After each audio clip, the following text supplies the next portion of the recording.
Welcome to Getcha Popcorn Ready podcast. It's your host Hatch with my boy. T.O., we in the building. Again, we still in this new year.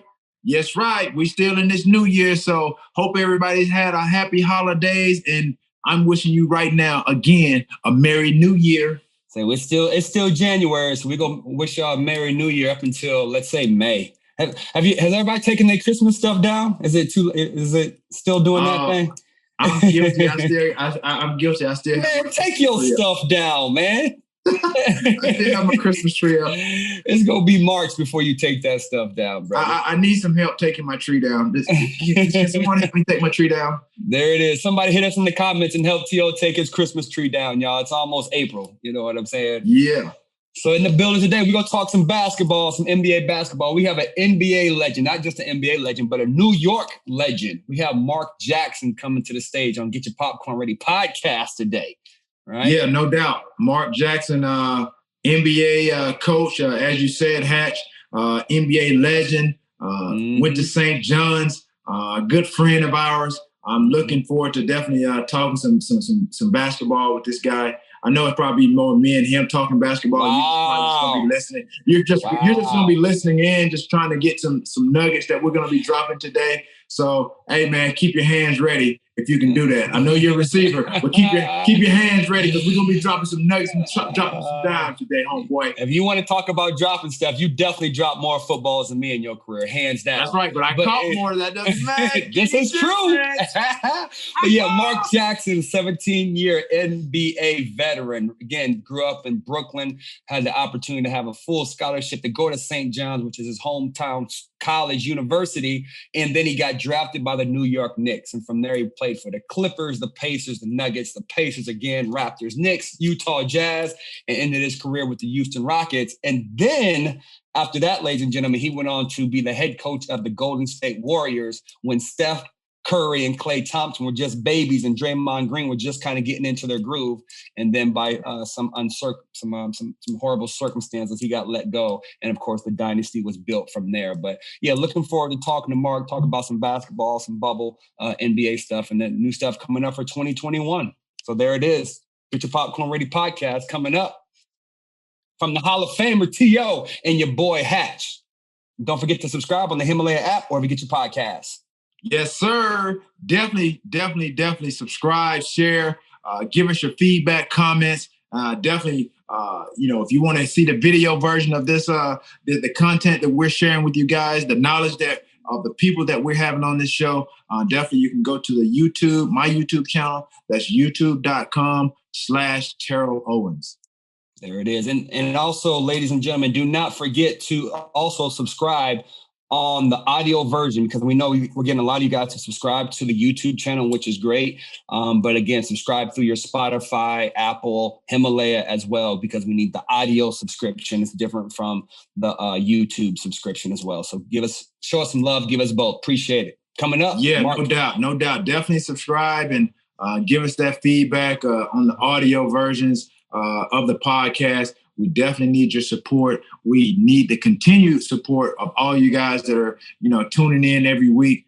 We're enjoying it. We're loving the feedback, and we're going to try to give you guys in return some good content, some good laughs, some great guests. So keep it coming. There it is. Get Your Popcorn Ready podcast. Coming up next with Mark Jackson, NBA legend. Yeah. Well, welcome to Get Your Popcorn Ready. It's your host, Hatch, with my boy. You see that? You see how he do, Mark? He always trying to take over the show. I'm taking over the show, baby. It's my show today. I'm going to have two guests on. I'm going to have T.O. and Mark Jackson on. They didn't tell me I was coming on the Hatch show, just the Hatch show. Hey, man, I'm glad we got somebody of some character, some substance around here to let people know what it is. And if you need some prayer, we got somebody for that too. So yeah, now this is how you get your popcorn ready and the podcast get it started. Yes, sir. Yeah, yes, man. sir. Get right into it, Mark. Yep. Get Your Popcorn Ready podcast. In the building today, we got our boy Mark Jackson, NBA legend. And not only NBA legend, New York City legend, right? You played high school ball in Brooklyn. You went to St. John University, your first round pick of the New York Knicks. You own New York. right? You own. Is that safe to say, Mark? No, that's not safe to say. I'm one of the guys that was blessed to come through those streets and those historic playgrounds, and obviously played, like you touched on, high school, college, professionally there. So it was a great run and something I thoroughly enjoyed. Nice. Well, yeah, like I said, you got drafted by the Knicks. You then played for the Clippers, the Pacers, the Nuggets, the Pacers again, the Raptors, the Knicks again, Utah, Houston Rockets. Who didn't you play for, Mark? That you would have liked to play for. That? How about that?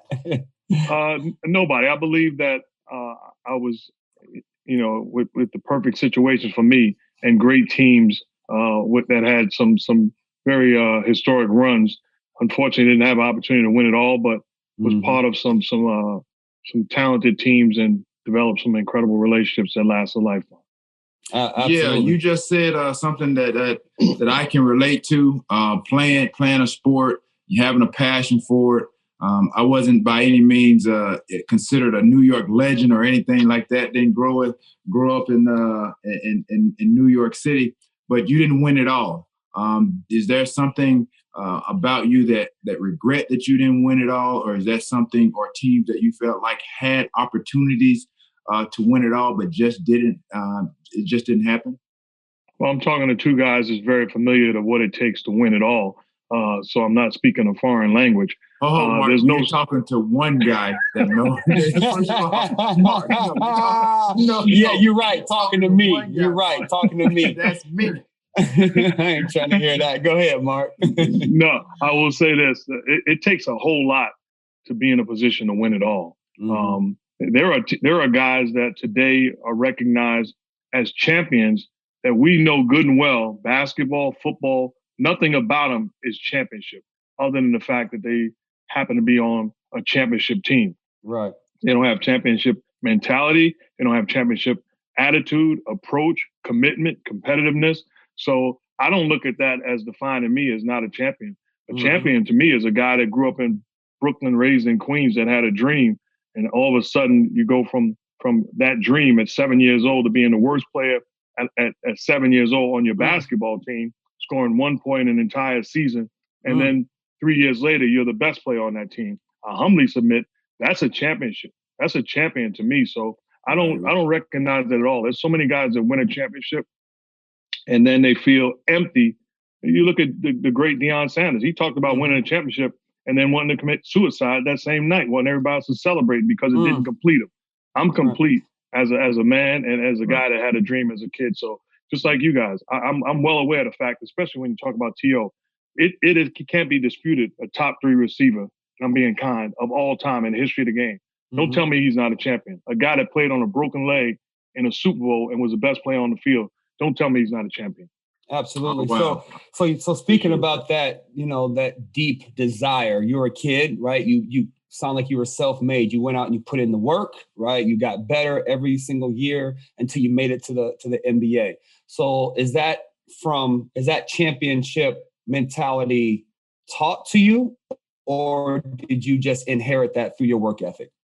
Well, it's a combination. That's a great question. I just want to correct you. You said self-made. I wasn't self-made. There was a lot of hands on me, whether neighborhood coaches, obviously my parents, who was married for 40 years before my dad passed away, but instilled so much in me. So the habits, the great coaches, whether it be high school coach, Pat Quigley, that I still speak to today, my college coach, who just turned 96 years old, who promised my mom and dad that not I'd leave as a pro out of college, but I'd leave 4 years later as a man. He didn't lie to them. So all of these people played an integral part of my success.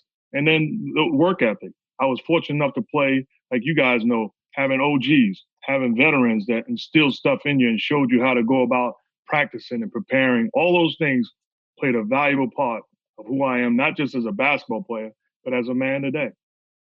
That's awesome. First of all, I appreciate those compliments, Mark, and I definitely can resonate with you because again, me being active on social media, and obviously with these platforms, these fans have they feel like they have so much access to us and they know us, and I get that that comment all the time, or somebody hating or saying that you don't have a ring, you're not a Super Bowl champion, but yeah, I feel the same way in the sense of just because I didn't win a Super Bowl trophy, I don't have a Super Bowl ring, that doesn't mean that I didn't play. I didn't play as a champion. And and I've said that before. And there's, again, just because you have a Super Bowl ring, that doesn't mean you have that Super Bowl or that champion type mentality. What do you think that you kind of got that work ethic, that mentality in which you just described? Where do you think you got that from? Because again, that's amazing for someone like yourself to say, the first year you scored 1 point, and then the third year you become the best player on the team. Awesome. Yeah.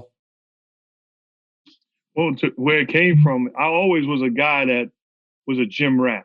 I always was a guy that stayed in the park, stayed in the playground. As soon as school was over, I was the first guy waiting for the other 9 guys to come and play pickup ball. I stayed there till it got dark, and then I did my work and repeated the same thing. The difference was I was a high school All-American. I decided to go to St. John's University.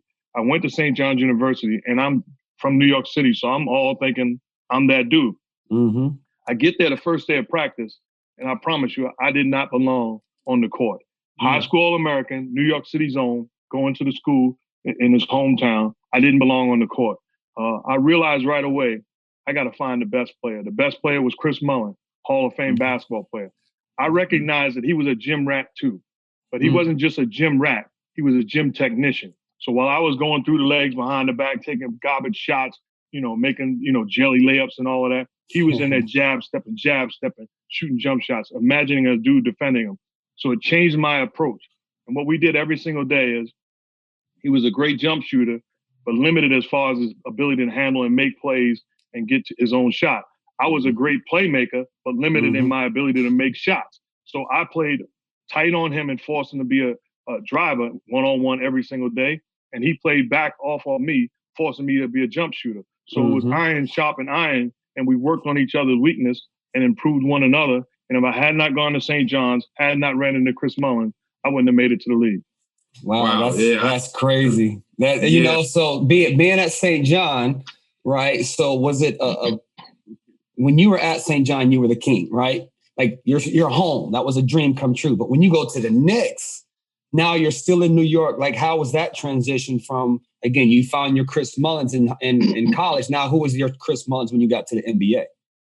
2 guys. Patrick Ewing, who was the best player on the team. That was a guy that we battled against in college. We both were number one teams for the entire year, basically. Georgetown, St. John's, legendary battles. He embraced me. He was a leader of the team, but he was a leader in his actions, not in his words. He wasn't a strong leader at the time verbally. So right away as a rookie, I became the leader of the team because one thing I could do is run my mouth and talk trash and do all those things. No, not you. So he opened the door. And then what you guys are well aware of also, having a coach in a Hall of Fame in Rick Pitino, the legendary head coach, that allowed me to be a rookie and allowed me to be the leader. And right away, I was one of the captains of the team. He allowed me to play through my mistakes, and it was a difference maker for me. But I believe I'm the only guy in the history of sports to be Rookie of the Year and live in the same house that he was raised in during that time. So I'm Rookie of the Year. People say I'm the king of New York, but I'm in a room, 1 bedroom with my other 3 brothers. So it kept me humble, and it made me appreciate what I was able to accomplish. Mark, man, this is amazing. We're talking to Mark Jackson. I mean, New York legend. I mean, he's a legend in my eyes. We've had a chance to run across each other's paths a number of times. You've been very supportive of me and my career. And just listening to you, Mark, from the very beginning, it seems like you were a kid that was very aware of really who you are, your skill set, and then just listening at you, say you walk into the gym and, you took to Chris Mullin and you're starting to defend him, and you guys both, I guess, to make you a better player, you guys started to take each other's strengths away. When you talk about being aware, I'm aware of who you are as a person, a man, and who you were as a coach. And now you're an analyst, a commentator. Can you shed some light on why you haven't been given the opportunity to coach again in the NBA? And do you want an opportunity as well? Well, great question. And do you want to coach? Because I know that over the last few years, there have been some coaching vacancies that I know that you could have very well, filled those spots. But for whatever reason, I haven't heard your name come up in discussion. So that's what I'm aware of. So I want to know, in your mind, what is it that you're aware of as to why you haven't been given those opportunities? I really don't know. And there's no side of me that's bitter. And I appreciate all the love that you guys have extended to me. And you guys know me. This isn't just a podcast. You know who I am as a man and as a competitor. And we spent time, broke bread together and all those things. Without a question, I want to coach again. If you told me that I'd never coach again, I'm not going to close my eyes for the last time and be disappointed and say, oh, shucks, I didn't get to do it. I want to be a head coach again. I thoroughly enjoyed my opportunity of coaching for 3 years, the Golden State Warriors, a team that made the playoffs one time in 19 previous years before we got there. And then all of a sudden they're a dynasty. Credit to Steve Kerr and what he was able to do. Outstanding guy, outstanding coach, and credit to that organization. But for 3 years, we had an opportunity to change things around, to change the culture, to instill some things in guys. And I'm proud of what we were able to accomplish. And I'm proud of, and I'm forever indebted of the relationships that I was able to gather when you're talking about impacting lives and having a relationship with guys beyond the basketball floor. That'll never change. I still got nothing but love for those guys. Excuse me, but without a question, I do want to be a head coach in this league again. And so, we're sitting here talking to Mark Jackson, who was also the head coach of the Golden State Warriors, 2011 to 2014. And again, so me and T, we're on the outside looking at this whole thing. And we're like, we know you were there before they became the dynasty, right? So in our eyes, we're like, Mark Jackson built the team. Like, yes, they're winning now, but Mark Jackson built that team. So for us to, we have our discussions and our fights amongst ourselves, but we want to put that narrative out there. Do you like to hear that? Like, you take pride in, I had something to do with that build, or you're like, no, that's all Steve Kerr?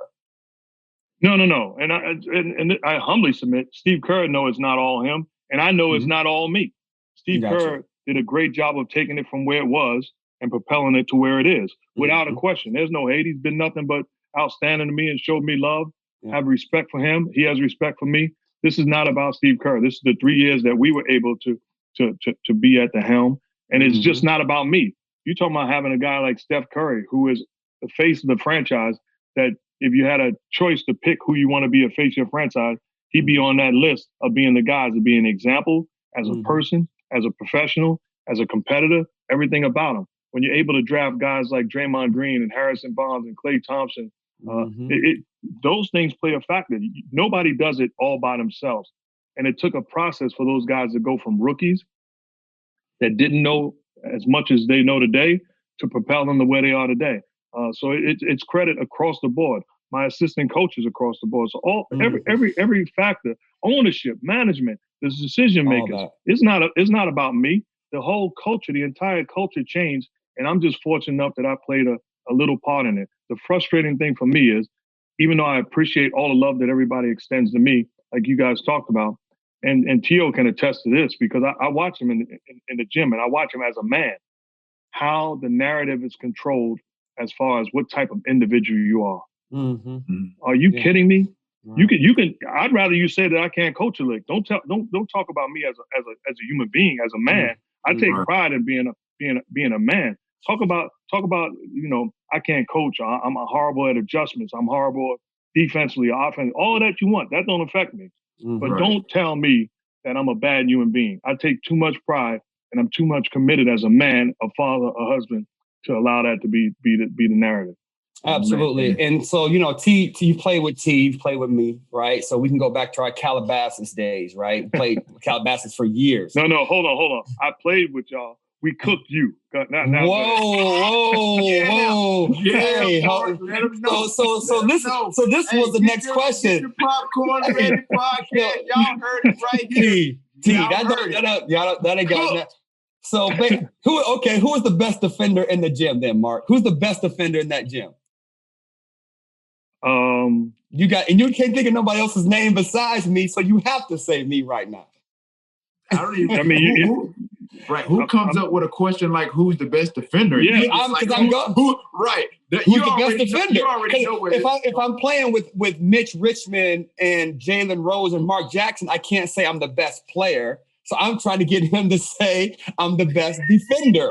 You know what I'm saying? Time out. You did think you was the best player when you was on the court playing with us. You was delusional, but you thought that. It starts in my mind, Mark. It starts in your mind. Let's go back to me at 7 years old scoring 1 point that whole year. There was no side of me that went home and told my dad, but I was the best defender, Dad. Exactly. In the gym. Oh, so I'm glad we got somebody here with some sense. Mark has really blessed us at Getcha Popcorn Ready podcast, dropping nothing but dimes. No pun intended. He's dropping dimes on this show. Man, you just dropped out of my top 5, Mark. You just dropped out. No, you're a heck of a competitor and a good basketball player that had some good days. And when you did have good days, you let everybody in the gym know about it. Absolutely. All right, you coming down on the break, and you have T on one side, you have me on the other side. Who you giving the ball to? Man, you already know. Yeah, thank you for answering, T.O. No.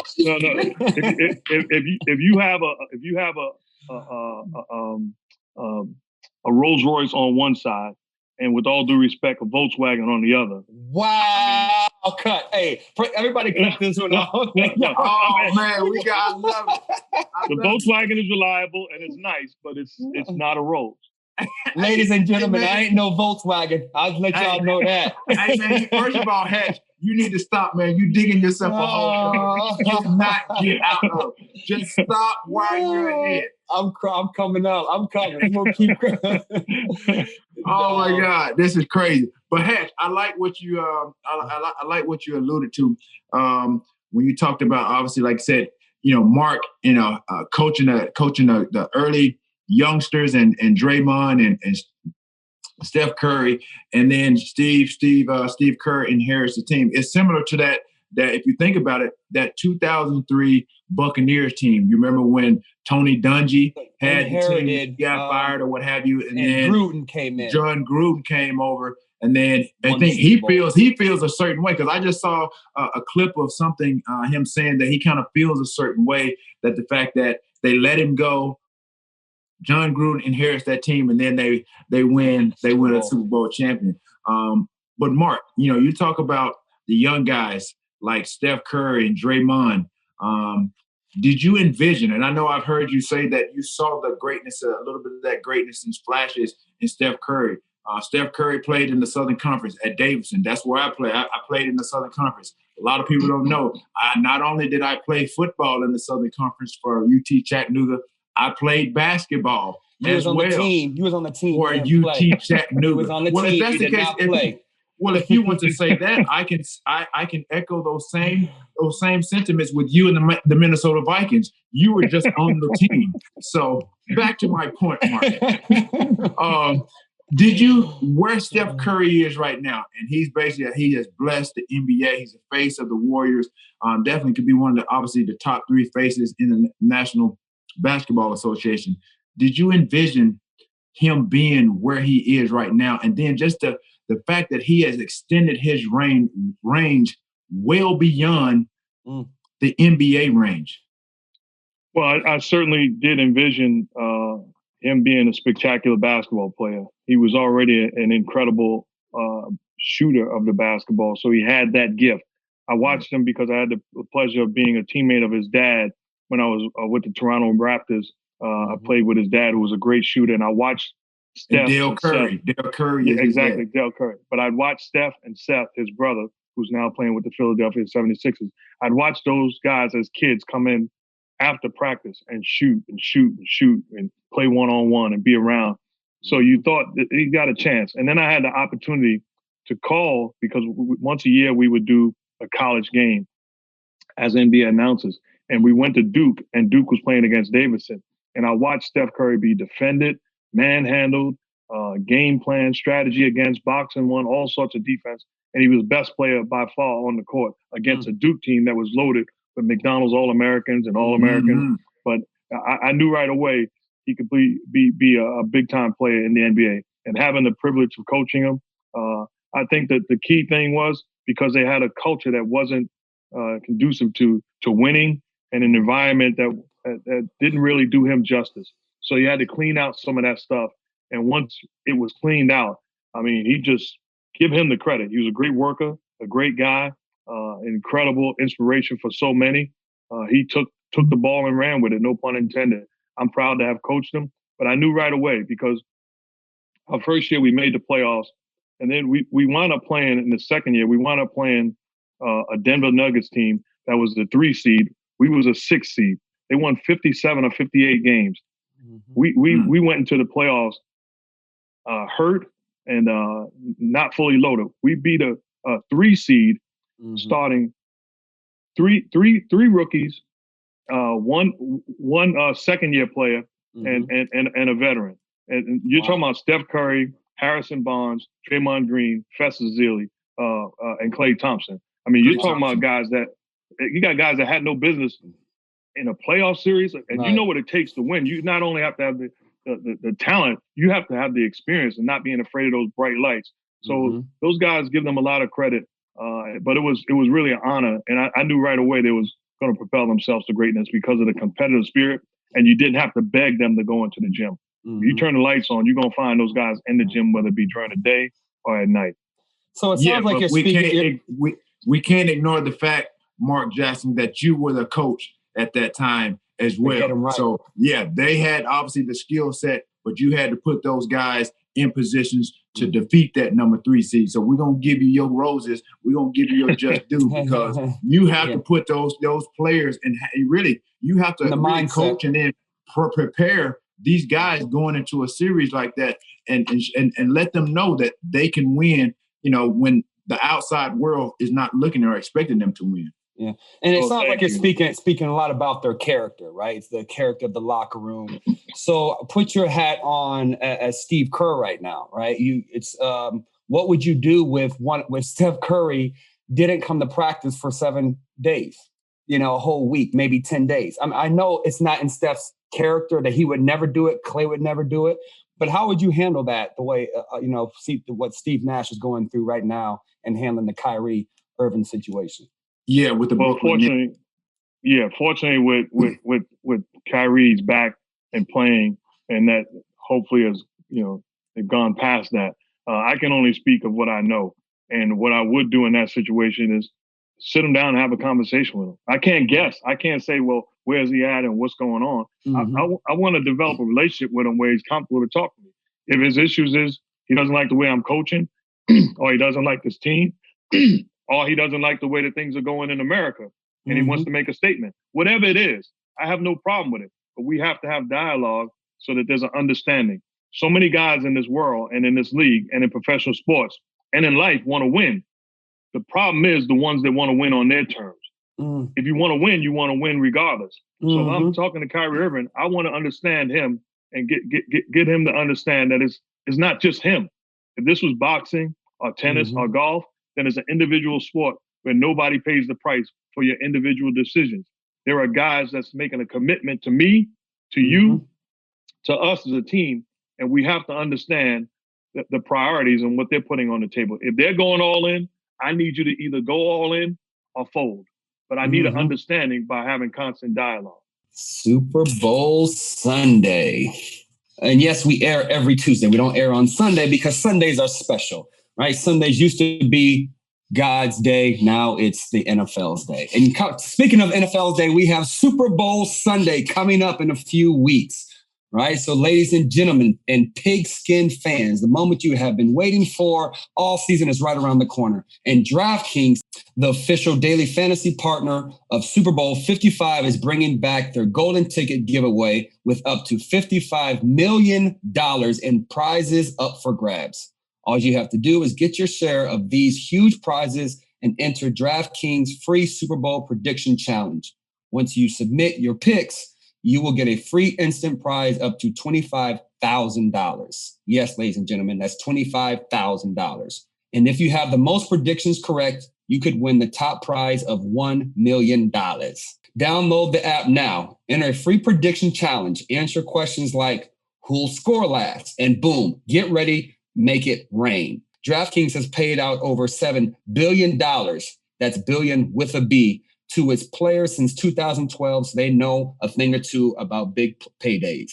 Download the DraftKings app now and use promo code GPR to enter for free $55 million Super Bowl prediction challenge. Everyone gets an instant prize up to $25,000 just for playing. So use promo code GPR now and enter the free $55 million Super Bowl challenge. Only at DraftKings, the official daily fantasy partner of Super Bowl 55. Terms, conditions, and eligibility restrictions apply. See DraftKings.com for details. Mm-hmm. Yeah, the younger players now, again, the generation is so me, and it's about me and my brand and things of that sort. So it seems like it's hard to even, like being the James Harden situation and before he got to Brooklyn, it's like, okay, he didn't return calls. He's not even calling people back, So it's like, yeah, you want to talk to him, but what if you can't even get him on the phone? But here's my problem. I think what Mark and what you're asking, Hatch, or alluding to is that this younger generation, they feel sometimes that they kind of know it all and they're trying to get in lanes that they don't really need to be in. But really what it boils down to, and Mark said, is about dialogue. And that's just plain simple communication. And that's something that I know that I suffered. That wasn't my strong suit that I had. No, not isn't. It's still, it's not. Yeah. But anyway, that honestly, that's something that I struggled with was communication. And for me, like I said, I knew that part of that was probably due to my upbringing. My grandmother was strict. We didn't really do a lot. We couldn't say a lot.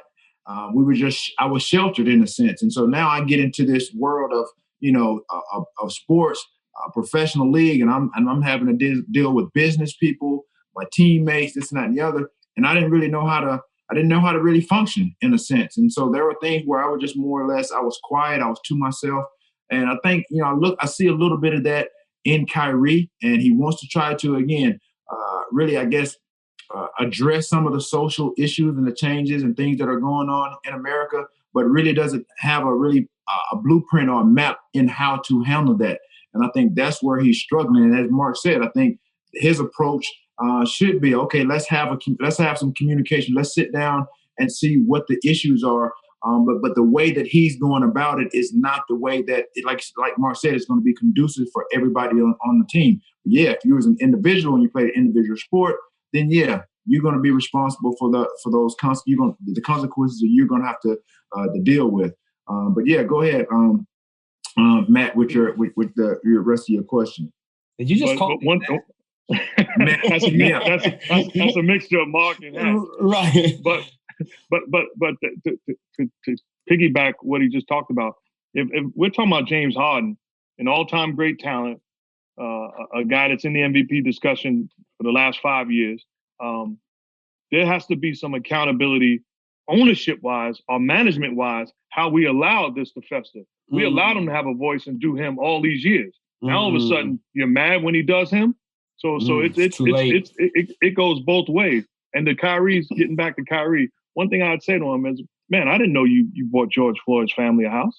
This is months. Oh, when he does something bad, we jump on it and you can't keep that in house. When he does something like that, we got to wait 4 or 5 months to find out that this guy that we've been badging and talking about something wrong with him, how he's impacting lives and making a difference, that should be celebrated and applauded and recognized immediately. But that's what Matthew was talking about earlier, and I've even talked about. Stop using my government name, man. Okay, my bad, Hatch. My guy Hatch. That's what my guy Hatch said earlier. Or alluding to it. And Mark, you even said it too, is how the media can create a narrative to fit what they want. And as you said, it's a shame that they couldn't talk about these great things that he's done. And it's a list of things too. It's not just he just bought George Floyd a house. There's a number of other things that he did that are absolutely remarkable and admirable. But it just shows you how the media is. They will basically tear a guy down before they build him up. And I hate to just keep putting myself in a situation, but again, they did the same thing with me. I've done great things. I'm not going to name them, but there's a number of things that I've done that was very charitable for a number of situations and people. But I never really had to or felt like I need to put it in the public to make me feel like or make me seem like I'm a better person than what they have created. So it's a shame that he's had to go through this. And then all of a sudden now they've talked about this guy and he's addressed, kind of what has gone on with him. Now they want to say, oh, well, he did this, he did that. That has nothing to do with anything. If you wanted to bring up all that, you should have been doing that, putting that at the forefront. You know what it shows also? That he's not anybody's source. If he was somebody's source, he'd be in their hip pocket and they take care of him all day long. Because then they dress him up and clean him up. That's the way the game is played. Fortunately for him, he's not in anybody's hip pocket. So therefore, nobody's protecting him, covering, or sugarcoating any of his behavior. Right. There it is. Yep. So we're sitting here talking to Mark Jackson, the creator of Hand Down, Man Down. Here about let's take the direction to the bubble. I know you were down there as an NBA commentator, right? You're working as a broadcast commentator for ESPN and ABC, so you had to do the games down there. What was that experience like for last season? First of all, I want to give credit to Adam Silver, the commissioner of the NBA, and ownership, management, the players. Everybody was all in. They did an incredible job of making it a safe environment. We weren't in the bubble. We was on the property, but in our own bubble. We had an opportunity to, if we wanted to be in the bubble, but that would have kept us there the entire run. We decided to go into a secondary bubble, which allowed us to come home, 2 or 3 times during the course of those, whatever amount of, however long it was. So it made it a little bit easier for us. We had better food. We were extremely safe, but it was a job well done across the board. I thought it was an amazing thing that they were able to pull it off. And you couldn't pull it off if you didn't have management, ownership, players, coaches, everybody committed. It truly was. And I thought it was fascinating that we were able to pull it off and crown a champion at the end of the day. Speaking of crown a champion, is there, because I've heard a lot of guys, in the streets, a lot of basketball players, is there an asterisk on this Lakers championship because it was played in the bubble? It wasn't traditional. It wasn't saucy. It wasn't glamorous, but they won a championship. So is there, in your mind, an asterisk on this championship by the Lakers? If you want to put an asterisk on there, I have no problem, because you're right. It wasn't saucy. It wasn't glamorous. It wasn't traditional. And that's why you put the asterisk on there. It was actually, in my opinion, the hardest championship ever won. When you're talking about being separated from fans, separated from your family, wives, kids, loved ones, moms, dad. There's some folks who didn't see their mother and father for over a year. Think about that. And then you're playing in front of no fans, fake crowd noise, and you're going back to the hotel. It just me being there, not being a player, but experiencing some of the things. It was tough, and I can understand.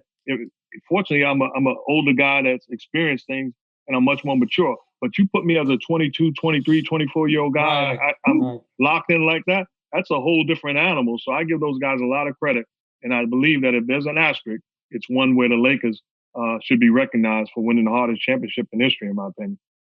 Wow. Yeah, I don't know. What about this year? Do you think that the second half of the season they're going to put the NBA back in the bubble? I don't think that they're looking to do that. I think that they're trying to be on top of every situation, making sure that guys are healthy and whole. As soon as something breaks out, like you look at, unfortunately, with Memphis this week, three games, I believe, have been canceled. So they're using wisdom, and hopefully you look at football. Football was able to pull it off. Now, the difference is they play once a week, and it's a totally different animal. But I believe that in the commissioner's mentality and his mindset is to finish this season, hopefully, because things get better and better and better as we move forward in the months ahead, where we have control of this virus and more and more people have been vaccinated. Absolutely. Are you going to get the vaccination? That's a great question. I listen to the experts. I look at the examples, and I think that I'd rather have the vaccination than coronavirus. So without a question, when you give me the option, I got to use wisdom and make sure that I do my research and then make the proper decision. But absolutely, Yeah, I had it.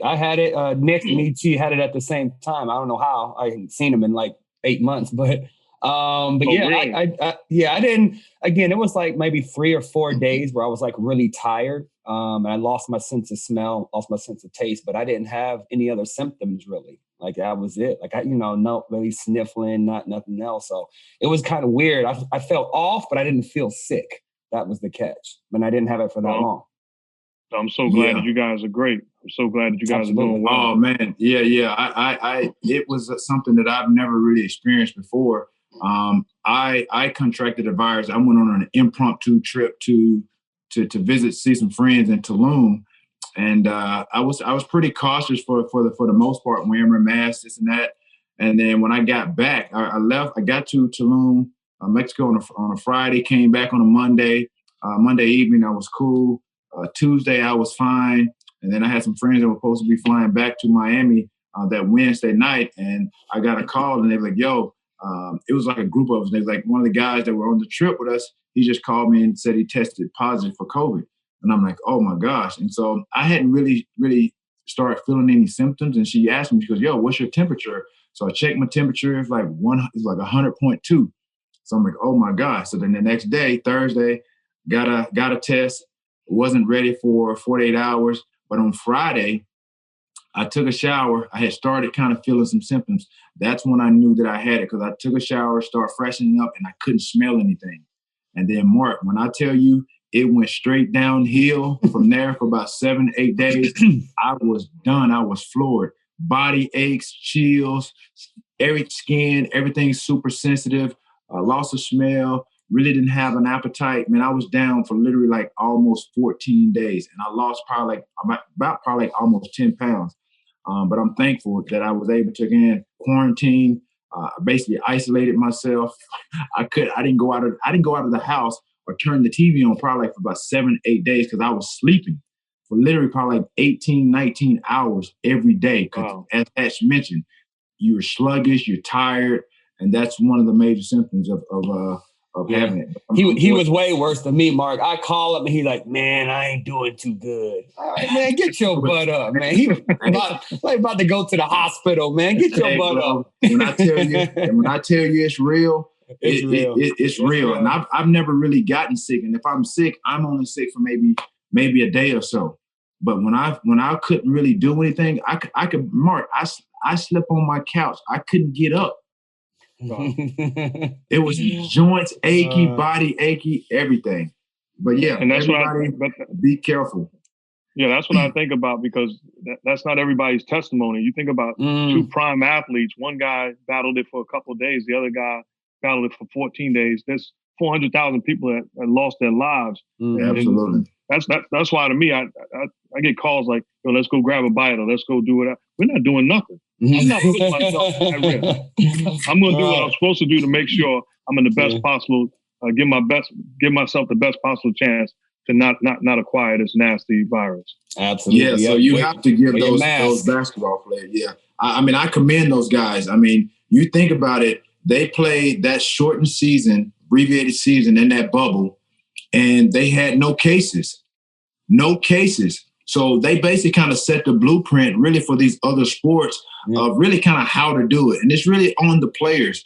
It's the responsibility and the accountability of those players. And it shows that if you're committed to something, it can happen. And so then, again, that's a testament. That's really a blueprint of what could be done inside and outside of your life. If you just basically commit yourself to something, the fruits of your labor will basically come to fruition. And to me, giving credit also, as a fan of the game, I don't think enough credit is given to ESPN, ABC, and TNT, because those cameramen, those announcers, they sacrifice. Those producers, those directors, they sacrifice also. So across the board, it was just to me, there'll come a point where a documentary has to be done on the job that was done across the board by all. Yeah, no doubt. I have a question, Mark. I want to tap into the coaching aspect. I don't know. I think did we lose Hatch? Did Hatch not pay his light bill or something? Because he is. Hey, T.O., the power of prayer. It's supposed to be me and you anyway. Exactly. That's right. Welcome to everybody. Welcome to Get Your Popcorn Ready podcast with your boy T.O. I have my guy, special guest, NBA legend, New York City legend, NBA analyst, Mark Jackson is in the building. Mark he's about to drop some gems on us. And Mark, I have a question. I want to tap into your basketball mind. So we alluded to and we talked a little bit about James Harden earlier. Him, basically forcing himself out of Houston. Now he's on the Brooklyn Nets, and Kyrie had his little issues, had a little hiatus. Everybody was kind of waiting to see how James Harden was going to mesh with the three of them, but obviously Kyrie hiatus, hadn't joined the team. But you think about the way that he and KD played those few games before Kyrie got in the mix. And then you have Kyrie that just came in and played just as recently, and they lose. Let me tap into your mind of how, because you've done it with some youngsters, some superstars before. How would you implement these three players? Because all of them are extraordinary talent, can shoot the ball. But how would you implement, these? I wouldn't say they all have egos, because Kevin Durant, he doesn't strike me as one of those guys. But how would you implement these three guys into a season and getting the best out of all three of them? Well, to me, the easy one would be Kevin Durant, because he's a walking bucket, and he's going to get 30 just by being on the floor. If you don't run anything for him, his skill set, his ability to shoot the basketball, his size, he's going to be able to get his. Does not need the basketball to score. And what I mean by that is dribbling the ball, pounding, isolation, pick and roll. He can get his just by being on the court. So he's the easy one. For Harden and Kyrie, there's going to take some sacrifice. And there's going to be nights where you're going to get 10 shots, 12 shots, where you're used to having 20, 25 shots. The game will dictate who gets the basketball. When you're talking about three guys that have an opportunity to respond to anything the defense can throw at them, you have a legitimate weapon. And with Kyrie, with KD, and with James, you got three guys that are proven to be able to take over an offense at any point. So just having a dialogue with them and letting them know that there are going to be moments where we're going to run through KD. There's going to be moments where we're going to run through James. There's going to be moments where we run through Kyrie. There's going to be moments where Joe Harris, the fourth guy on the team, is going to be in the hot hand, and we're going to have to run action for him. Again, how committed are you to being a champion and winning? And I believe those guys have championship mentalities. They just haven't had the championship jewelry to prove it. And they're going to have an opportunity when it matters most to be the best team standing. I don't think the issue will be offensively. To me, the issue will be how committed are they on the defensive end of the floor, getting stops when it matters most. And you don't just turn that on and off. That's a steady commitment of getting stops defensively, which will make them a great team and awfully tough to beat. Yeah, the last game that I saw, and that was the first game that all three of them were back on the team and on the floor together. They played the Cleveland Cavaliers. Fortunately, they lost that game. They go into 2 overtimes. Really, I don't really think it was much of what they did as opposed to what Colin Sexton was doing. This guy got hot. I mean, he was hitting threes like they were layups. And so he kind of propelled them to their win for the Cleveland Cavaliers. But I'm a basketball guy. I try to watch and see how these guys are evolving, how they play together. And for me, with Kyrie, obviously all are ball dominant. When you think the 2 ball dominant guys on the team, that's James Harden and Kyrie Irving. And I just saw a stretch. And this is, for me, I thought it was very selfish of Kyrie because he hadn't been with the team in X amount of days. Obviously, Kyrie hasn't been on the team for X amount of days. And obviously, he hasn't been in chemistry, hadn't had a lot of practice with these guys. And he came down the floor and just really was just, taking, I think, some bad shots, late in those games where I thought he should have probably, deferred to either James or KD. Or I felt like at that particular time, this is a time to really see what you can become down in the stretch of the season into the playoffs. I felt like maybe they should have tried some pin downs, some pick and rolls, things of that nature. And do you think Steve Nash will use these games, the next maybe stretch of games, I say up to 10 games, to see how they work, how they gel together, how they played on the floor together to kind of, give him a vision of what can happen in the future, being that they make the playoffs? Well, I think with Steve Nash, you got to understand that he's a new coach, and this is his first experience. So every game is a learning experience for him. Right. And when you look at Kyrie, James, and KD, it's a gift and a curse, the ability to single-handedly win a ball game. So we look at Kyrie last night against Cleveland, and we say, man, he was trying to go into his bag and win the game by himself. Right. So didn't he do that with that game-winning jump shot over Steph Curry in Oakland in the championship? So the same thing that propels him to being a champion, sometimes it forces you to be questioned. You understand that, and then you basically talk to all three of those guys. There's going to have to be a level of sacrifice from each of you guys, and there's going to be nights where it's going to look great, and there's going to be nights where it looks like we don't have the full chemistry. We can't overreact every single night. Let's continue to press towards ultimately when the lights are brightest, playing our best basketball. Hey, Mark, we have a guest. We have a new guest. I see he's back. I didn't want that to go unnoticed. He is back. Welcome back. Right, yeah. He is back, ladies and gentlemen. I don't know what happened. I thought it was y'all. Y'all froze on my screen. I'm like, y'all stuff is broke down. You know what I'm saying? I'm gonna tell you. It just flowed effortless. It was just like you wasn't even here, dog. Yeah, I'm gonna tell you, it was the best 5 minutes of the show. It was the best 5 minutes. To put it lightly. Yeah, that's okay. That's okay. Yeah, man, we were just talking about. I get the nucleus, the chemistry of the three in Brooklyn, and how I told him I kind of tapped into his basketball mind as far as how he saw this going and what he would do with those three dynamic players in KD, James Harden, and Kyrie. But they have to understand the offense come and go. Defensively, you can do that every single night. So that's got to be their mentality. Defensively, we're gonna win it all. Yeah. Are you surprised? Are you surprised or shocked that obviously it leaving Houston? Speaking of James Harden, it didn't go well. Obviously, there's a lot of back and forth going back with some of the players, and he, and how he departed, how he came back to the Rockets when he had his little hiatus. But where you shot the first game, he had a triple-double, 32, 14, and 11 or something like that. And then he followed it up with another triple-double. He had a loss against in the loss against the Cleveland Cavaliers. He had another triple-double. Do you think that he was playing possum with his game before he left the Houston Rockets, and then all of a sudden he just turns it on? You think that was part of him trying to get out of Houston and land himself elsewhere? I think his comments in the press conference, his comments before and after practice, I think in the games, he wasn't playing possum. I think he just let go of the rope.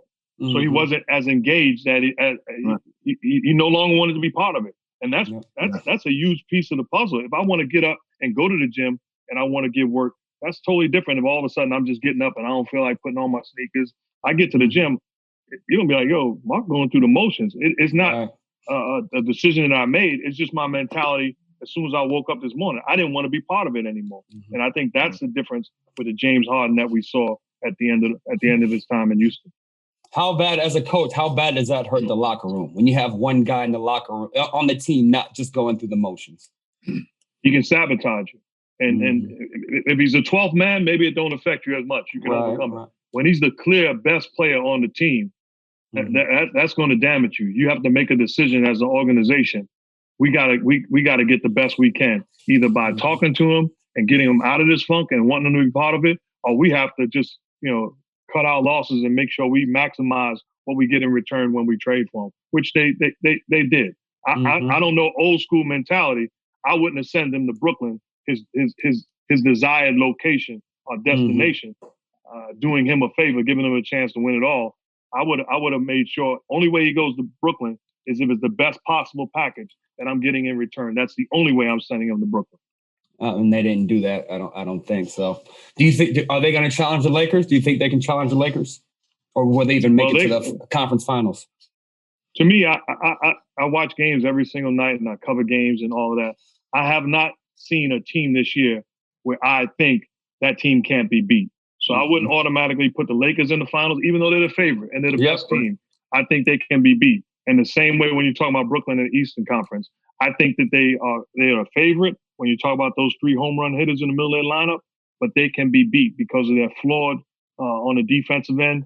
And I think it's a chemistry issue too. Do they get it right individually and collectively? So it's going to be an exciting rest of the season, and come playoff, I think there's going to be some great matchups.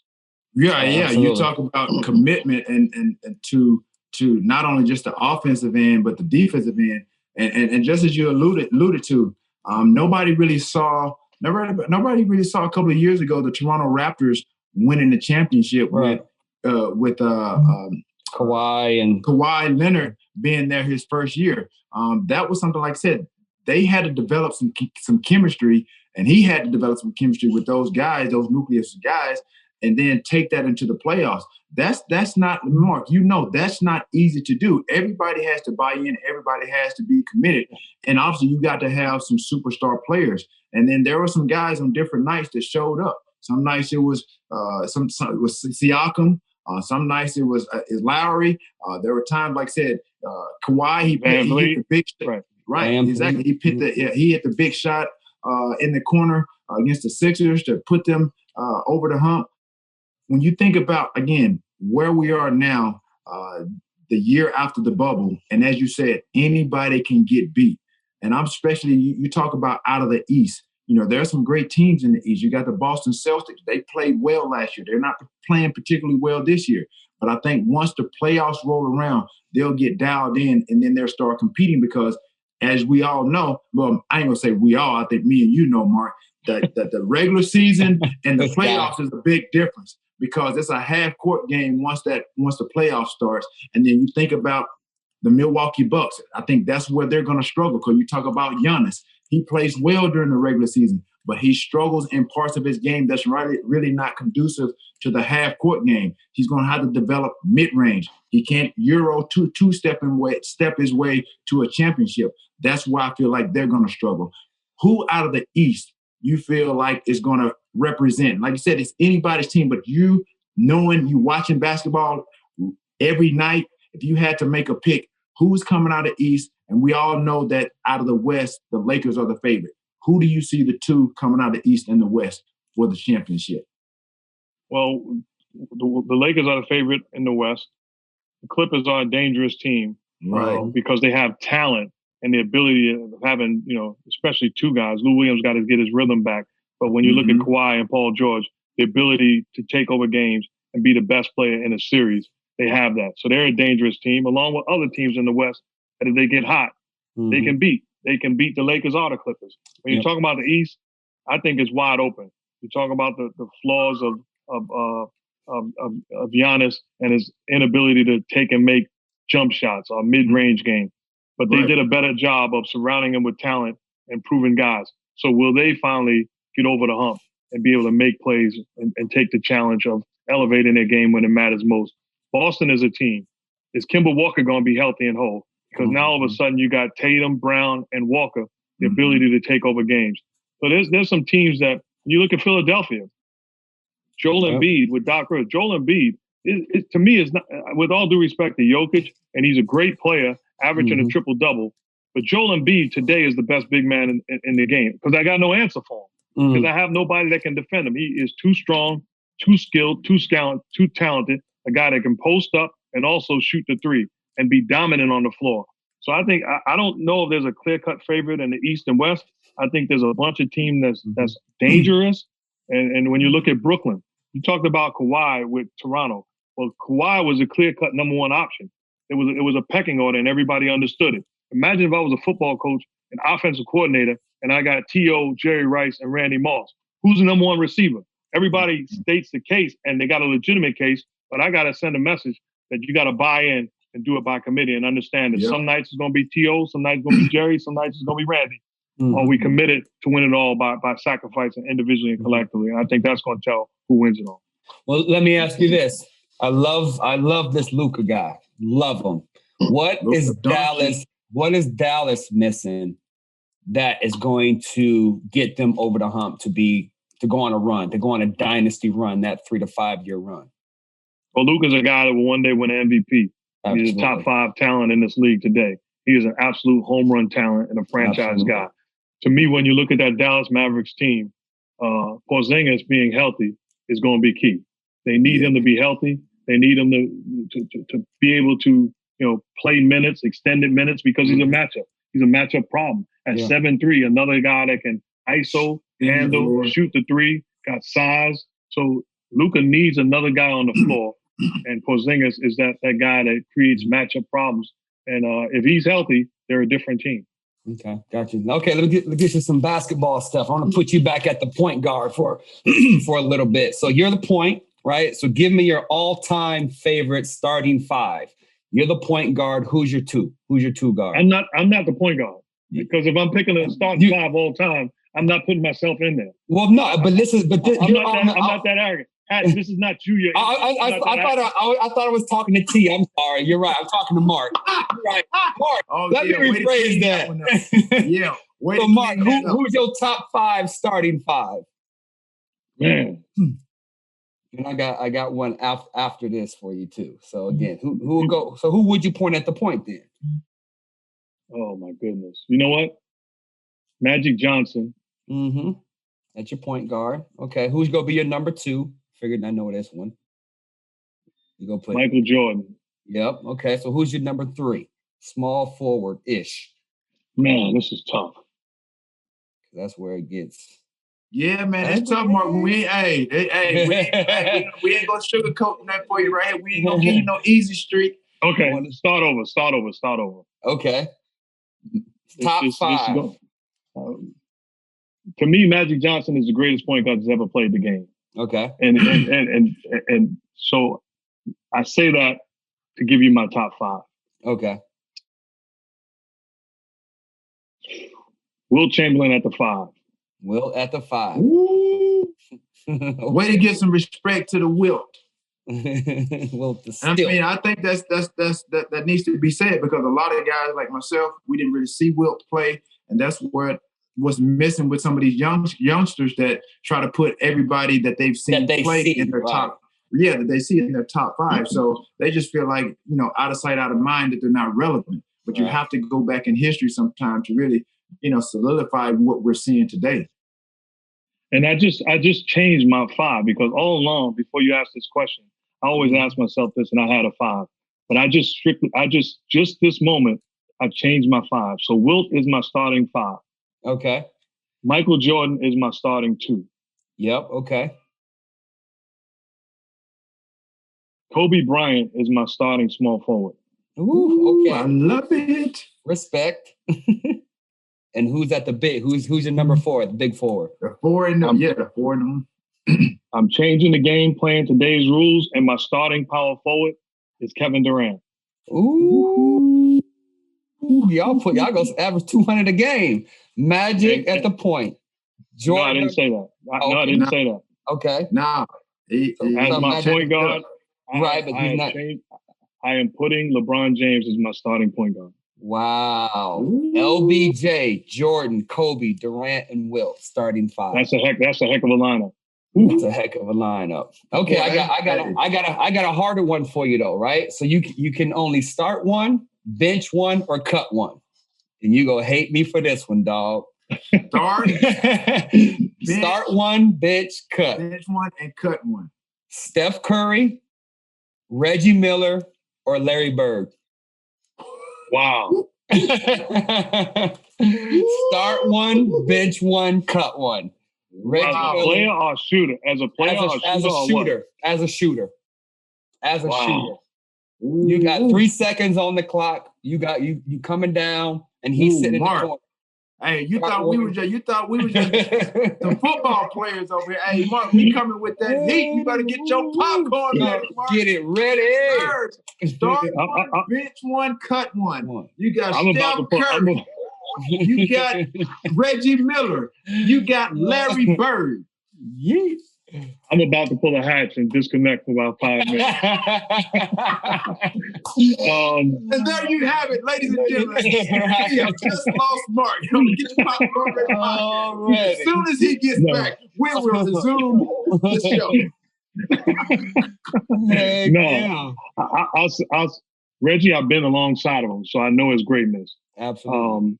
And I'm the godfather of his son and love him like a brother. So, but that I'm not going to be biased. Mm-hmm. Steph Curry, the way he shoots off pick and roll, off down screens, off dribbling, the greatest shooter. So Steph would start. Okay. Reggie would be off the bench. And Larry Bird, who coached me and is an all-time great shooter and player, without a question. This is no disrespect because I got to bench somebody. Of course. Right, you got to start somebody, you got to bench somebody, you got to cut somebody. Hey, that's the name of the game. Larry Legend's got to be benched. Did you ever think that those words would come out your mouth? Larry Legend got to be on the bench. No. I think I'd be fired. Right. Oh, snap. Okay, last one. You're a point guard. You know the game. You know from 1920 to 2020. Who's your top 5 point guards of all time? You can put yourself. Magic Johnson's number 1. Okay, Magic's 1. This guy that's number 2 in my opinion, doesn't get enough credit, and is in my opinion, clearly the second best point guard I ever seen in my life. And I had the privilege and honor of playing against him, is Isaiah Thomas. When you're talking about Isaiah Thomas winning 2 championships and leading a Detroit Piston team, going against him, I could tell you he was just incredible. So he'd be the second best. And then I don't know. John Stockton's in the discussion. Stockton, Your all-time leader in assists and steals. I'm gonna go with Jason Kidd. Mm-hmm. You go slide AI in there, or AI is not in there because of not the assistant. He was a scorer at the point position, but see, my thing about AI, he's an all-time great player. Hall of Famer and a guy that competed as much as anybody. He wasn't a point guard. Eric Snow started at the point guard position. So I'm not disrespecting him, but I don't put him on the point guard list. I put him on the shooting guard list. I think you can go anywhere. You can go with Steph Curry. You can go with Steve Nash. You can go with Gary Payton. There's some great ones. So I don't want to be disrespectful. Absolutely. To be safe, I'll put Steph Curry in there. Okay, there it is. Yeah. It ain't no disrespect, everybody. We just out there, Mark's giving his opinion. He loves them all. Today, they take it as disrespect. Already. Even though I didn't put myself in there, I got no business and I'm all right with that. I'll put you in there, buddy. You're in my top 5, buddy. You're in my top 5. That's Mark Jackson, ladies and gentlemen, on Get Your Popcorn Ready podcast. We appreciate you coming on, man. Spend some time with us, buddy. Yeah, man. Appreciate you so much. You guys are legends, doing an awesome job, man. Nothing but love from my end, man. Mark, you don't have to be political, Mark. There's legends on here. Me and you, you're right. Mark. You're right. Mark, you're right. Let's just keep it real. We're keeping it 100. Don't get caught now, Mark. Let me take that back. Patch, is a pleasure being on. Got love for you, man. Respect. T.O., you're a legend, man. Hey, we're gonna cut. Make sure y'all cut that second one out. Cut the second one out. I mean, you can't do nothing but appreciate honesty. You know what I mean? That's what this show is about. Mark, you say it or you think it, we say it. That's that's just our motto. No, you say it. Nobody else say it but you. You say it. Hey, trust me. A lot of people think it, but they don't say it. But on the Get Your Popcorn Ready podcast, we give you what you're asking for, and we give you what you want. There you have it, ladies and gentlemen. NBA legend, New York King, Mark Jackson. And I'm looking forward to you. I'm looking forward to you getting that head coaching job in the near future. I'm not giving up hope, man. Like I said, I know you're a man of faith. I know that's been a part of who you are, the fabric, the DNA, to be the man that you are. I have no doubt, Mark, somewhere in the near future, you will have a head coaching job and you will be hearing from me. That's going to be will be one of your first texts. Congratulations, Mark, head coach, to be determined. I receive it, man. Appreciate it, man. Absolutely. Yeah, you gotta put it out there in the universe, man. No question. Speak it into an existence. No question. All right, man. Tell your son I said what's up too, man. Yeah, will do, man. Keep rolling, man. Stay safe. All right, appreciate it. Peace. Oh, Mark, and before you go, man, hey, I know I don't know if you drink wine or not, but I got my wine On the market right now. I want to get this to you. Yeah, check it out. If you like a red, it's a cab blend or what have you. Absolutely. I know. I look forward to it, man. Yeah. What's the name of it? 81. Hey, It's that's a cab blend. You should have known, right? You should have known. 81. I'm waiting for mine, Gio. A lot of my listeners out there, if you want to go check this out, you can go to 81vino.com. The Vino is like Kobe was my guy, so it's a little nod to him. So I'm very creative. I came up with a lot of the aesthetics of the bottle. Very, very involved. Even from the taste of it, it's not a full-bodied cab. This is a cab blend, 95% cab, 5% Syrah. Made from plum preserves, spicy toasted oak, ripe cherry. So if that's for your palate, 81 is for you. Congrats, man. I look forward to it. No doubt. There it is, ladies and gentlemen. Mark Jackson. All right, brother. Peace. All right. Peace, y'all. All right, Mark. There it is, ladies and gentlemen. The NBA king, the king of New York, Mark Jackson, was in the building today on Get Your Popcorn Ready podcast. So we was talking basketball, not just I love basketball. I love it, man. Whatever, I'm gonna let you get out what you need to say, and then I'm gonna give my rebuttal. A diligent rebuttal at that. So, man, say whatever you got to say. Get it off your chest. I'm not saying nothing. I'm just saying we was talking basketball because, again, there's more to basketball than just being the most athletic person on the court, which you are still not. So I know my basketball. I know the positions. I know probably more of the technical stuff more than you do, but you think you do because you take 25,000 shots. You think you can play basketball. That ain't it. Hey, but some of the greats have taken a lot of shots. You think but you're not the great. But just think about the late, great Kobe Bryant. You know what I mean? No. Because, again, he took a lot of guys criticize him because of just what you said. He took a lot of shots. So in my defense, you're saying that I'm not great because I put up a lot of shots. Yeah, just the same as you said, alluded to earlier. I may have dropped a lot of balls, but I caught a lot of balls at the same time. So, everybody, welcome to Get Your Popcorn Ready. That's how we do it, baby. My basketball IQ is way higher than this cat over here. No, it's not. Who claims to be, the host with me. He talks a good game, but he doesn't have anything to support what he's saying. And we have Mark Jackson on the show today that basically dispelled anything about him being a basketball player, that he tried to change the narrative. Change the question. My man called me a Volkswagen. That's what you hey, Mark is an honest guy. You know what I mean? Mark, I can't believe you did me like that, my guy. He called me a Volkswagen. You know what I'm saying? Oh my God. Hey, that was classic. But I'm the Rolls Royce. Dog, man. I might send Mark about 2 or 3 bottles of wine because he put me in the high tier of automobiles. When you talk about Rolls Royces, before you send it, give it to me. I'm gonna spike it with some acid. Oh my God! I believe you, Mark. That's all right. Oh man, when he said Rolls Royce, I'm like, okay, what car is he gonna say next? Is he gonna say like a Mercedes? Right.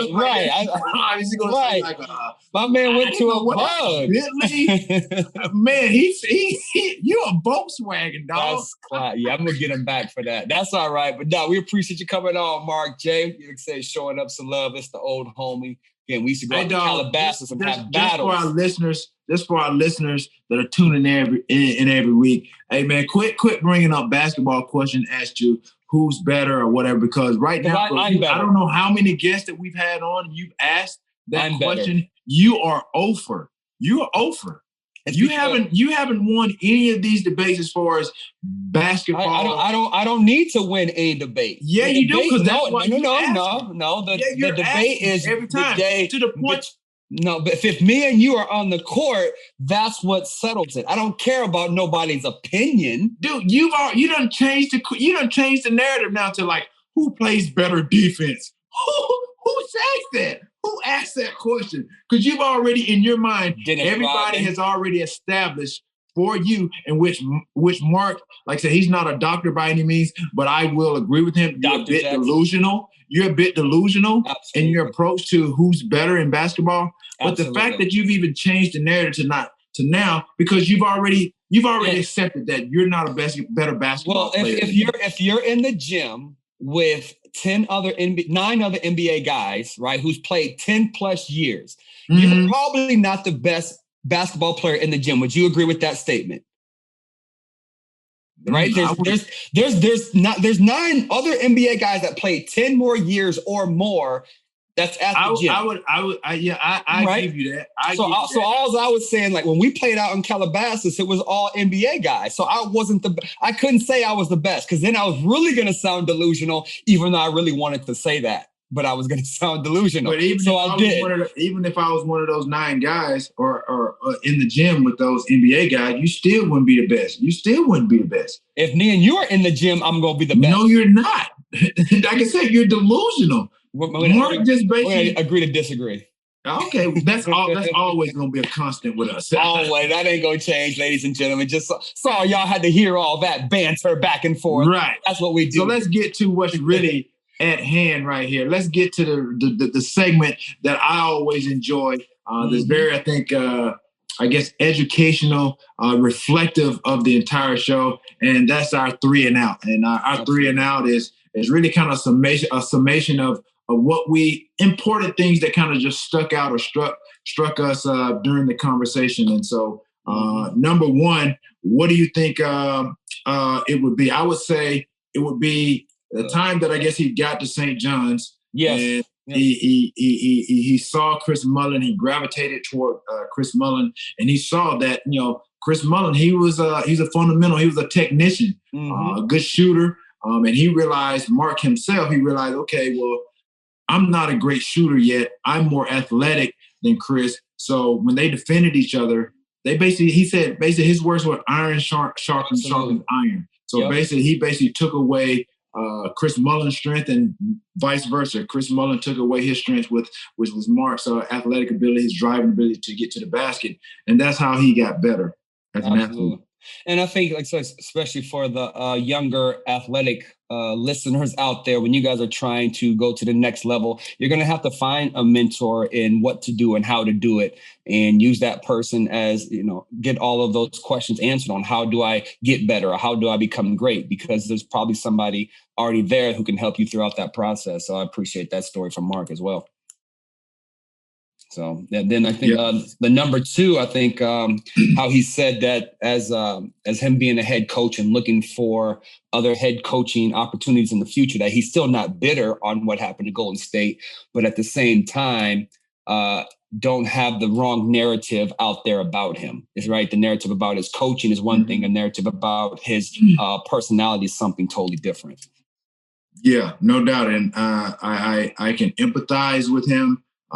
With those feelings, because we're all human beings, and you don't want people, thinking negatively about you, your character, because at the end of the day, you can say all day about what I didn't do on the football field or my skill set, this and that and the other, but when you start attacking my character, that's another thing. And I think that's where Mark is in his career.